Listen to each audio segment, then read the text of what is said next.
দর্শক, এই জায়গাটি হচ্ছে আল্লামা ফুলদুরি সাহেব কিবলা রহমতুল্লাহ আলাইহি এর ইসালে সওয়াব মাহফিলের শিরনি বিতরণ করা হয়, যেখানে এটি হচ্ছে সেই জায়গা যেখানে কয়েক লক্ষ মানুষ এই ছোট জায়গা দিয়ে প্রবেশ করে এবং শিরনি খায়।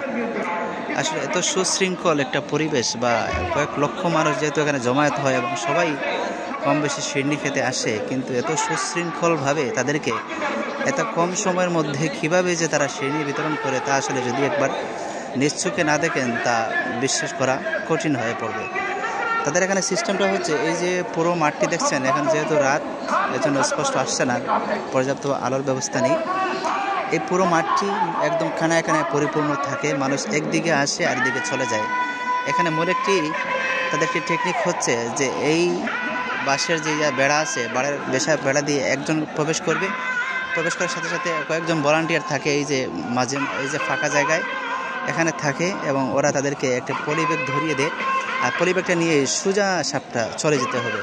ওই পাশে থাকে দুজন, প্রত্যেক বেড়ার পাশে থাকে দুইজন, ওই মধ্যে দুইজন ভলান্টিয়ার থাকে, তারা প্রত্যেকটি পলিব্যাগে করে তাদেরকে শিরনি দিয়ে দেয়, এবং 1 মিনিটের মধ্যে একজন মানুষ এই যে বেড়া পার হয়ে সে শিরনি নিয়ে সোজা চলে যায় এখান থেকে।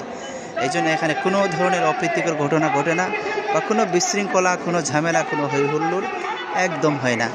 আসলে বাংলাদেশের অনেকগুলো বড় বড় প্রোগ্রামে যাওয়ার সুযোগ হয়েছে বা দেখেছি আমার নিজ অভিজ্ঞতা থেকে, কিন্তু এরকম এত সুশৃঙ্খল পরিবেশ, এত বিশাল প্রোগ্রাম, কিন্তু এত বিশাল প্রোগ্রাম এই ছোট জায়গা দিয়ে, এত ছোট জায়গা দিয়ে কীভাবে মানুষ আসলে শিরনি খায়, বা এত সুশৃঙ্খলভাবে কীভাবে হয়, তা আসলে একবার যদি না দেখেন বোঝানো সম্ভাবনা, বিশ্বাস হবে না। আর এটি বলা যায় আসলে আল্লাহর অলির কাজ এক কারামত। দেখছেন যে পরিমাণ মানুষ আসলে এখানে আসে, তা কিন্তু এই যে মাঠের জন্য পর্যাপ্ত না। মাঠটি এই যে পরিমাণ মানুষ হয় তার তুলনায় অনেক ছোট মাঠটি, কিন্তু এই মাঠে যে একসাথে এত মানুষ শিরনি খেতে পারে, এবং কোনো ধরনের বিশৃঙ্খলা ছাড়া একদম সুশৃঙ্খলভাবে মানুষ এখানে শিরনি খেতে পারে। আর এবার ইসালে সওয়াব মাহফিল হচ্ছে 17তম ইসালে সওয়াব মাহফিল। এই নিয়ে কিন্তু 16টি বছর তারা পার করেছে, কিন্তু এখন পর্যন্ত কোনো ধরনের অপ্রীতিকর ঘটনা ঘটেনি, যা আমরা শুনতে পাইনি বা দেখতে পাইনি। এই যে সামনে পাকঘর, এখানে রান্নাবান্না হয়। আসুন আপনাদেরকে রান্নাবান্নার ঘরটা একটু দেখাই। এই যে এখানে থরে থরে সাজানো হয়েছে ডেকচিগুলো, বর্তমানে রান্নাবান্না শেষ, বা খাবার আর দেওয়া হবে না সম্ভবত, মনে হয় এবার একবারই খাবার দেওয়া হয়েছে, যেহেতু কয়েক লক্ষ মানুষ, সবাইকে তো আর পেট করে খাওয়ানো সম্ভব হবে না। আর ওই পাশে রান্নাবান্না হয়, বর্তমানে সবগুলো মাটির চুলা একদম বন্ধ করে দেওয়া হয়েছে।